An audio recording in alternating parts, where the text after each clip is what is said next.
Hey guys, this is Mike Tarallo with Qlik. In this video, you will learn how to install the SAP connector that works with both Qlik Sense and QlikView.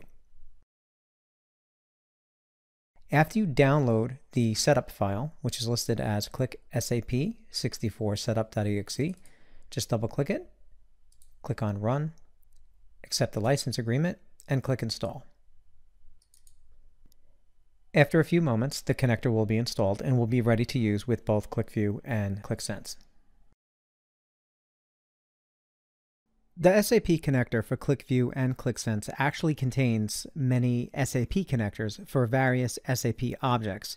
These include BOPI, OLAP, DSO, SQL, Report, Query, Extractor, and BEX.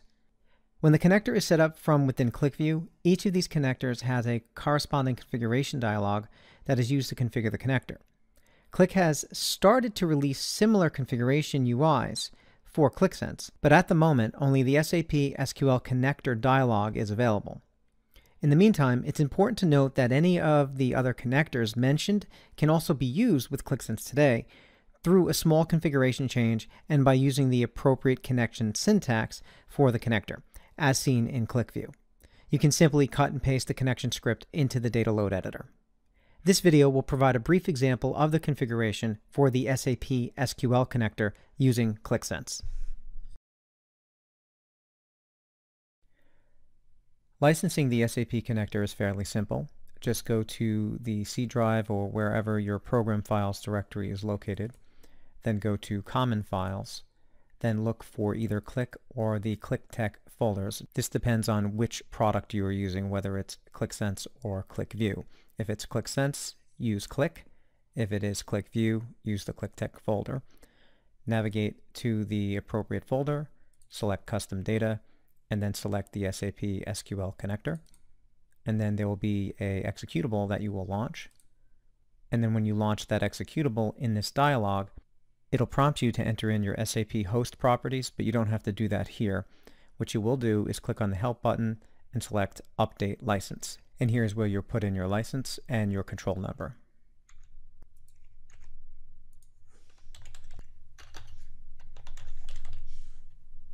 Then click Update. And then you can click Cancel here.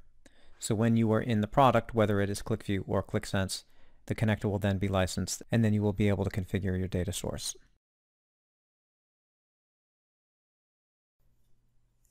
In order to configure the SAP SQL connector, it's important to understand there isn't anything that you need to do on Qlik Sense desktop or on the Qlik Sense server other than just install the connector. However, on the SAP system, you need to install the appropriate transports, so please consult with your SAP basis person in order to set that up for you. So let's create a new app, and I'll call it SAP App. Click Create, and Open App. Now there's two ways of getting data into the Qlik Sense app. You can use the Data Load Wizard as well as the Data Load Editor. For SAP data, I recommend using the Data Load Editor because due to the cryptic nature of the field names, you might have to apply certain functions, expressions, as well as concatenate other fields to create primary keys amongst the tables. So I'll click Data Load Editor. Under Data Connections, create New Connection, and then select Qlik SAP SQL Connector. And then we enter in our properties. Client number here is 800 and the system number is 00. Please review the documentation in order to understand what each of these properties mean.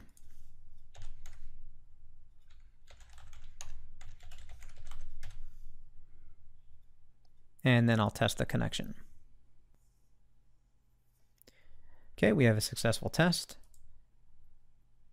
And I will leave the default name for the data source. Now when you click Create, it'll add this connection to the repository, and then you can either insert the connection string, which is this button here, or you can select data. By selecting data, it will also insert the connection string. Now this process here can take anywhere from 30 to 60 seconds, depending on your network and SAP environment. Okay, so we have our tables. Now I'm aware of two types of tables to use, one that is a sales document header and then the other one which is sales detail. And those tables are VBAC, and you can see you can filter within the list. And I can select VBAC. I can choose the metadata tab to see all the fields and their corresponding attributes. I could also select the data preview tab and see a list of data come back for those particular fields. Okay, so we're going to filter on some fields that I know to create a sample app. So the first one will be the document key, which is VBELN. So I'm going to choose this, and I'm going to rename this Sales Doc Key. And then we'll look for the customer key, which in this case I believe is KUNNR. I'll call that one customer key.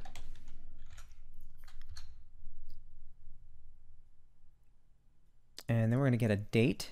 So I think AUDAT. We'll call that one order date.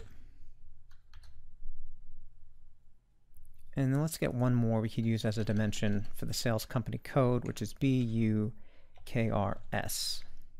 VF. And I'll call that one company code. Okay, so that's the process that you would use to start selecting the different fields in the tables and selecting the appropriate names.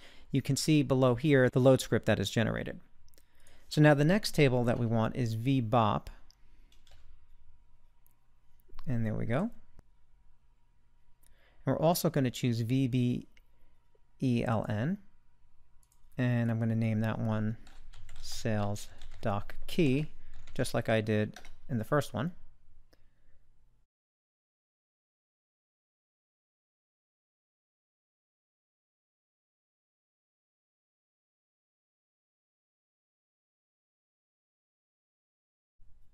Okay, and then you select Insert Script. And then here's where you could add additional expressions and functions if you want. So for example, I can say year AUDAT, for example, and we can say as year.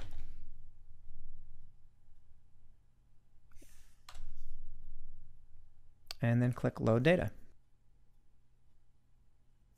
Okay, click Close. Okay, let's go to the Data Model Viewer. And here you can see the relationship between the VBAC and the VBOP table.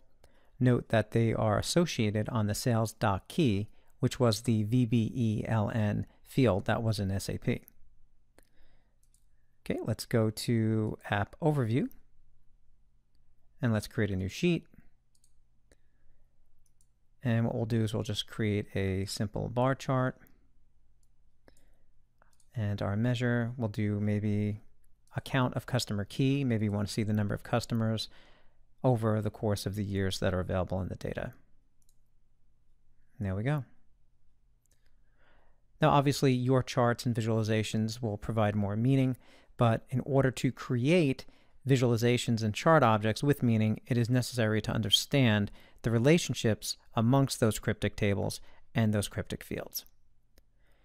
Okay, so at this point, data that is now within the Qlik Sense app is like any other data, regardless if it came from an Excel spreadsheet or a relational database, etc. So I hope this video was helpful. Please leave comments and questions where this video is posted, and I look forward to seeing you on the next video. Take care.